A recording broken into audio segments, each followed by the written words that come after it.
રામ દુવારે તુમ રખવારે. રામના આમ તો ખરેખર હનુમાનજી છે ને બ્લેક કમાન્ડો કહેવાય. હા, એની રજા સિવાય કોઈ જાય ન. અને અયોધ્યામાં જાય ને રામના દર્શન કર, રામ મંદિર, એની પહેલા હનુમાન ગઢી જવું પડે, નહીતર હા એની રજા વિના રામ દર્શન આપે ને તો પણ કચવાતા મને એ આપણને સફળ ન થાય. એટલે પેલા હનુમાન ગઢી જાવ. જે અયોધ્યા ગયા છે એને ખબર છે, હજી હું નથી ગયો. હા, હનુમાન ગઢી. અને જો પ્રમાણ ના હોય તો અટા સુધી કોઈ માને જ નહીં. પેલું યાદ રાખવાનું. એ તો ભગવાને કીધું તું હાલ તારે આવવું હોય તો. હા, સરયુમાં જયારે પ્રવેશ કરતા હતા ને ત્યારે જ હનુમાનને કીધું હાલ વૈકુંઠમાં. ત્યાં તમારે કથા સાંભળવા મળશે તો જ્ઞાન મળે, તો ન થવું, તો જ આવા દે. કેવો ભક્ત, વૈકુંઠ ને પણ મારે જોતું નથી. મારે તો તમારી હા કથા કાનમાં સંભળાય ને એ મારે જોવાનું. તો આપણે પણ ભગવાનને એ જ કહીને પ્રભુ કાન હાજતા રાખજે, હાજા નરવા રાખજે, એટલે તારી કથા તો સાંભળી શકીએ. નહીતર તો સાંભળતા જ ન હોય તો કથા શું કામ. પેલું એ છે શ્રવણમ, સાંભળવું. હા, મારું ધ્યાન ન હોય ને તો ઘણી વખત મારે એવું થયું. હા, ધ્યાન ન હોય ને તો ઓલો હામા વાળો બૂમો પાડે ને મને કે બેરાશો, હું કોઈ એવું જ કયો. સ્વીકાર લેવાનું, કારણ કે આપણે ધ્યાન ના હોય તો હા ભણીએ નહીં, ધ્યાન બે રાખીએ. હા, હવે ઉંમર પ્રમાણે એવું થતું છે, તોય પ્રભુની કૃપા છે.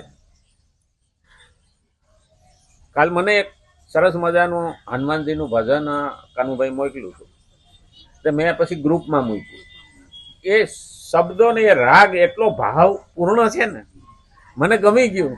મને એમ થયું કે લાય મૂકવા દે, કે આ બધાને લાભ મળે. આપણે લગભગ 80-82 ગ્રુપમાં છીએ. હા, આપણે યુટ્યુબમાં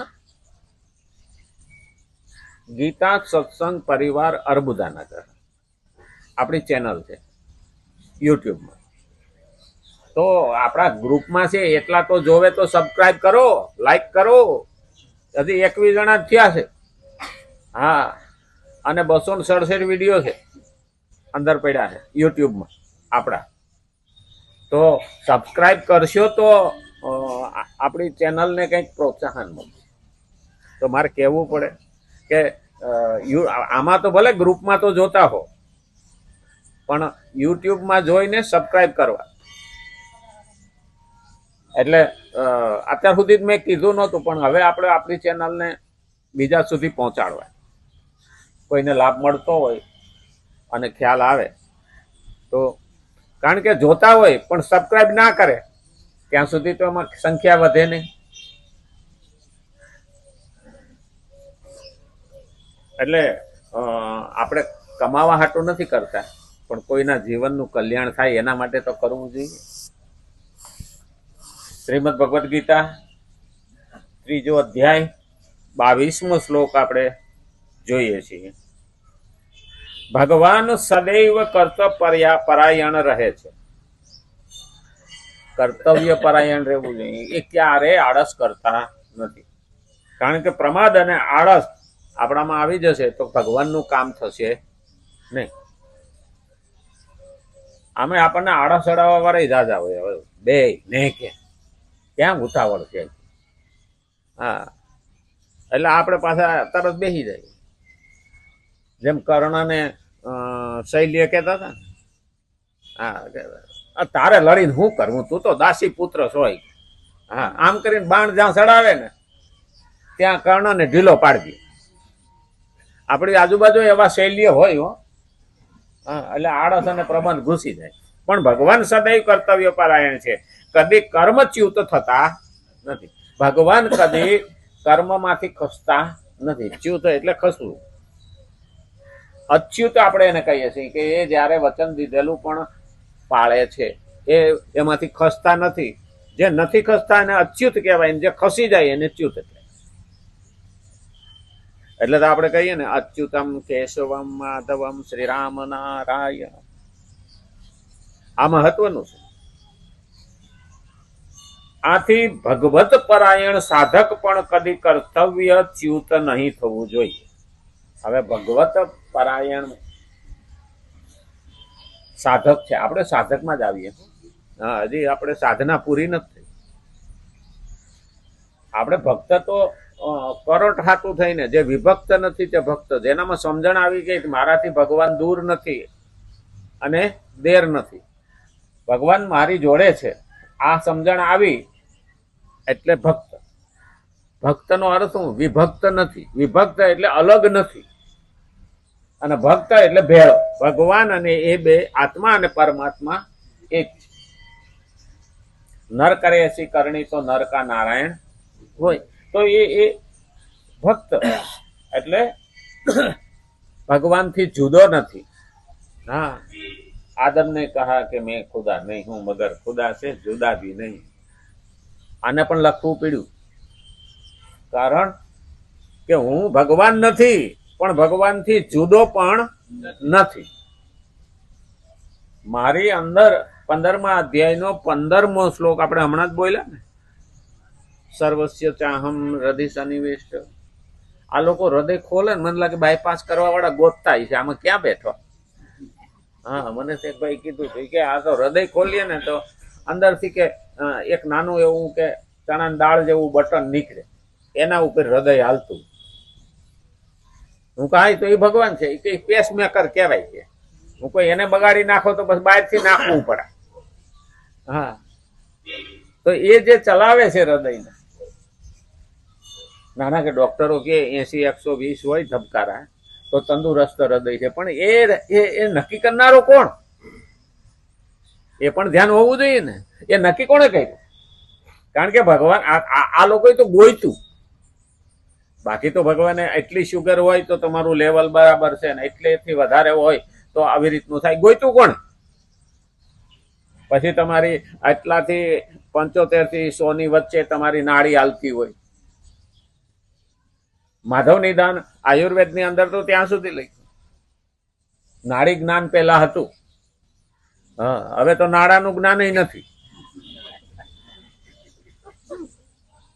ખરેખર જોવા જઈએ ને તો એક એક શબ્દ ભગવાને જે આપણને કહ્યો છે ને, આપણા જીવન માટેનો કહ્યો. ઘણાને એવું લાગે છે કે મર્યા પછી ભગવદ્ ગીતા વાંચો કે હા બાપાનો ઉદ્ધાર થઈ જાય. એટલે જન્મા પછી જ વાંચવાની ગીતા છે. જ્યારથી સમજ્યા ત્યારથી ભગવદ્ ગીતા સાંભળીને જીવનમાં ઉતારવા જેવી છે. કારણ કે ભાગવતમાં લખ્યું છે કે મૃત્યુ સુધારવું હોય તો ભાગવત વાંચો, જીવન સુધારવું હોય તો રામાયણ વાંચો, અને આ જીવન સુધારવું હોય, મૃત્યુ સુધારવું હોય, આગલો જન્મ સુધારવો હોય તો ભગવત ગીતા વાંચો. 3 સુધરી જાય. સૂચિનામ શ્રીમતાંગે હે. ભગવાને કીધું છે કે તું ભક્તિ કરતા કરતા સાંભળતા સાંભળતા મરી જઈશ ને તો પણ હું તને શ્રીમંતને ત્યાં જન્મ આપીશ. કર્યા વિના કઈ મળતું નથી, કરેલું ભોગટ જાતું નથી. આ પહેલું યાદ રાખવાનું, કોઈ કરવાનું નથી, આપણે જ આપણું કરવાનું છે. કોઈ કરી દે કે નાના બાપજી આશીર્વાદ આપી દઈએ અને મારું કલ્યાણ થઈ જાય, ઉદ્ધાર થઈ જાય, એમાં કોઈ માલ નથી. હા, બાપજી તો આશીર્વાદ આપે, અમારે તો કહી દઈએ હા ધનવાન પુત્રવાન આયુષ્યમાન. હા, આમ તો હવે આયુષ્યમાન કેવું ને એ હાડો ડખો છે કે હા તમે આયુષ્ય વધારવાની વાત કરો છો, ઘરડા ઘરમાં કાઢવા. ઘણા એવું છે. હા, જાજી ઉંમર પહેલા હતી માગતા હતા, પછી ધનવાન. હા, ધનવાનમાં કોઈ ના ન પાડે, એનો ઓડકાર નો આવે. પણ ધનવાન થાય ને, આપણે નહીં કેતા ભગવાન ધનવાન. હા, તો ધનવાન થાય ને એટલે માણસ ભગવાનથી દૂર થાય. કારણ કે એને હાંસવાની ઉપાધિ હોય. ધનવાન થાય એટલે એને હાંસવાની ઉપાધિ હોય. નાના કે એવું હોતું છે, બેંકમાં મેળ જાય, બેંકનો હું ભરો ક્યારે બંધ થઈ જાય. હા, એટલે ધનવાન થયા પછી ભગવાનમાં મન નથી લાગતું. રોહિદાસ ચમાર જયારે ભજન હવારમાં ગાતા હતા, લહેરમાં હતા, અને માણસો મોજમાં હોય અને ચામડું રંગતા હોય કે ચામડું કાપતા હોય અને ભજન ઉપાડે સવારના પોરમાં પ્રભાતિયા બોલતા હોય તો રાજા ઉઠીને રાજી થઈ જાય કે વારે વાહ, ભગવાનના ભજન સાંભળતા સાંભળતા મારો દાડો ઉગ્યો. ઊંઘમાંથી ઉઠે ત્યાં કાનમાં ભજન પડતા હતા. એક દિવસ રાજી થઈ ગયા ને એટલે સભામાં બોલાય રોહિદાસને. હા, સૈનિકને મોકલો, આ ભજન કોણ ગાય છે એને બોલાય. રોહિદાસ ચમારને ફરી સભામાં આવ્યા, બહુ સરસ ભજન ગાવ છો, સવારમાં દાડો સુધરી જાય. એટલે ઓલા દીવાનને કીધું કે ખોબો ભરીને હોના મળ દે ઇનામમાં.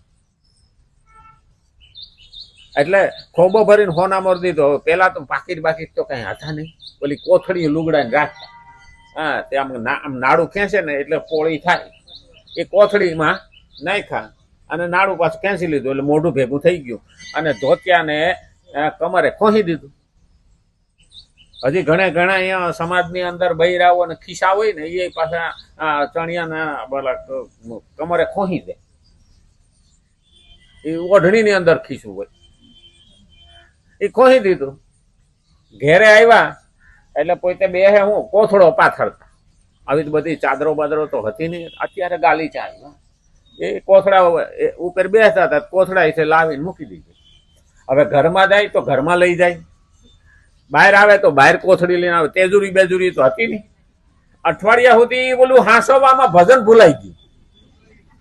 અઠવાડિયા સુધી ભજન ના ગાયું, ધ્યાન ઓલી કોથળીમાં રહે કે અહીં ભૂલી જાય તો કોક લઈ જાય, ઘરમાં રહી જાય તો કોક લઈ જાય કે આમાં કરવું હું. અઠવાડિયા પછી કોથળી લઈને પાછા ભરી સભામાં ગયા. રાજા કે કેમ આવ્યા? તો કે અઠવાડિયાથી કે શાંતિ નથી, આ કોથળી રાખો. આ કોથળી જ્યાંથી મેં આવી ને ત્યારથી ભજન ભૂલાય. એટલે ધન